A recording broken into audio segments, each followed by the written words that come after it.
안녕하세요. 장창창TV 유튜브 방송입니다. 100세 시대를 살아가는 소소한 일상 속에 삶의 지혜를 나누고 얘기하는 소통의 장 시간입니다. 오늘의 희망의 메시지, 하로 동선. 여름에 화로, 겨울엔 부채. 아무짝에도 쓸데없는 물건이지만 때에 맞지 않아 효용이 없는 물건도 제철이면 귀하게 쓰인다는 뜻입니다. 맑은 아침 이슬도 독사가 먹이면 독으로 변하고 젖소가 먹이면 신선한 우유가 된다는 비유이기도 합니다. 내가 어떻게 가치를 부여하느냐에 따라 보잘것없이 보이던 물건도 매우 요긴한 것이 될 수 있고, 아주 값진 것도 효용 가치가 없는 쓰레기 취급을 받을 수 있는 것과 같다는 얘기입니다. 하로 동선. 소통의 창. 그대 어이가리. 요양원에 모시고 이별할 결심.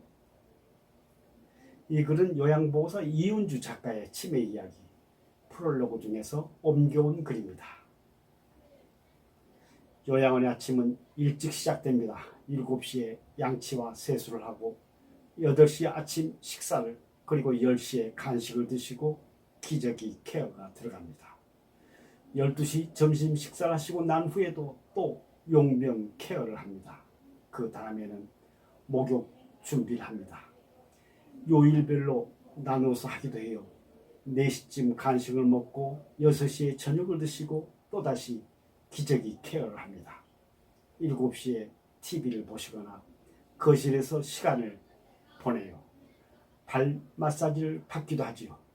활동이 가능한 어르신의 경우에는 요양원으로 봉사를 오는 선생님들과 노래를 부르거나 만들기 등을 하기도 합니다.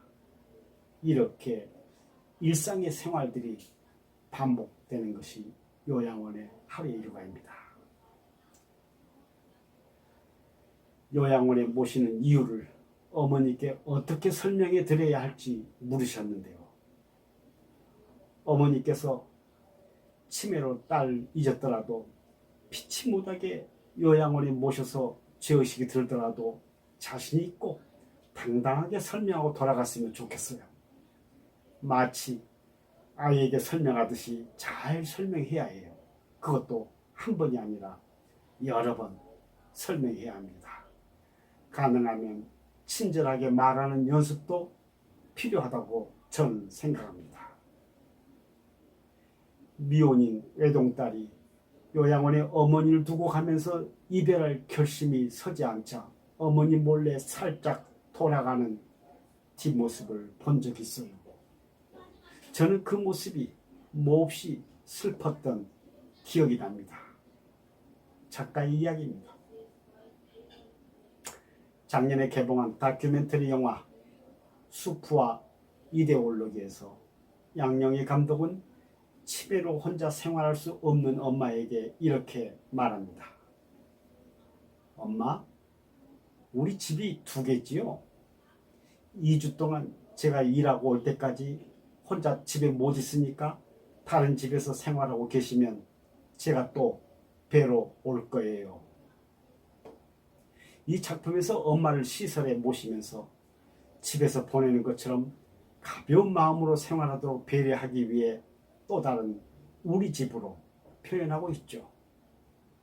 아이들도 평소에 애착관계가 돈독하면 분리불안이 없이 어린이집에 적응하듯이 어쩌면 치매인 어머니를 요양원에 모실 때 설명하는 동안 따님 자신도 평안을 얻으실 거예요. 왜냐하면 아침이 오면 어머니를 만나러 요양원에 갈 수 있으니까요. 지난해 전주국제영화제에서 상영된 영화 그대 어이가리를 혹시 보셨나요? 치매에 걸린 아내를 간호하면서 서서히 무너져가는 가족의 삶 이야기를 그려낸 영화입니다. 작금의 현실적인 사회 문제로 치매 환자 본인과 보호자, 그리고 자식과 그 배우자의 입장에 따른 미세한 감정의 변화가 관객들에게 그대로 전해지고 공감되는 영화로 시사하는 바가 아주 큽니다. 30년 넘게 남편과 가족을 위해 살아온 아내의 부탁으로 고향으로 돌아가 전원 생활을 시작했으나 어느 순간 이상 행동이 시작되고 곧 그녀가 치매에 걸렸다는 것을 알게 됩니다. 아내는 가끔 정상으로 돌아와 젊어서 당신 하고 싶은 일 다 하고 늙음아지게 이 정도도 못해줘? 뼈있는 멘트에 남편은 뜨끔하기도 합니다. 급기야 사위는 요양병원에 보내자고 조심스레 말을 건네지만 어떻게 감옥 같은 데를 보내자는 얘기가 나오냐며 딸은 남편을 향해 울부짖음으로 반대를 하게 되는 대목입니다. 그러니까 부디 어머니를 버렸다는 죄책감에서 벗어나서 어머니 돌봄을 위해 자기 돌봄의 지혜도 함께 가져가셨으면 좋겠습니다. 그래야 10년, 20년 간병에도 지치지 않지요. 지속 가능한 돌봄을 위해 돌봄의 온도를 일정하게 유지하시기를 바랍니다. 왜냐하면 엄마의 엄마가 되기 위해 더욱 소중한 내가 되어야 하기 때문입니다. 그리하여 돌봄이 지닌 진정한 가치를 실현하시길 바랍니다. 엄마의 엄마가 되기 위하여. 그렇죠. 공감의 창, 썰렁한 유머 한마디, 충청도 아줌마 스타일. 어떤 스타일인가요? 서울 남자. 이 수박 파는 거예요? 파니까 내놔겠쭈. 안 팔려면 뭐더러 이러고 있간디? 이 수박 맛있어요? 별맛 있것슈. 수박 맛이겠쭈. 아 근데 이거 얼마예요? 까짓것 대충 줘유. 서울 사는 양반이 잘 알겠쭈. 우리 같은 이가 뭘 알간디우.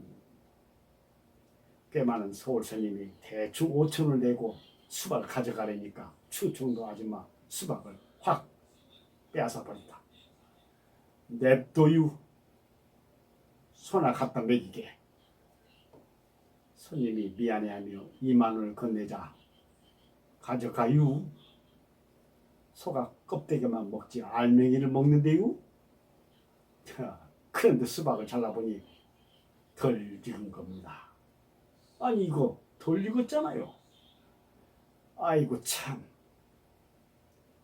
단 게 먹고 싶으면 뭐 들르고 수박 사 먹어요. 꿀에다가 물 타 먹지.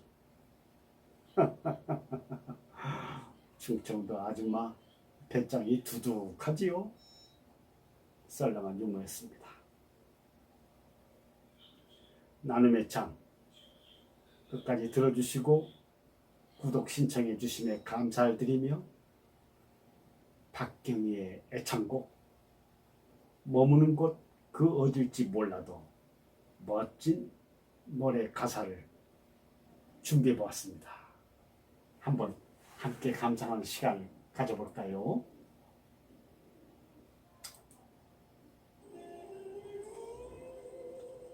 네, 머무는 곳 그 어디일지 몰라도 1978년도 오래된 노래네요.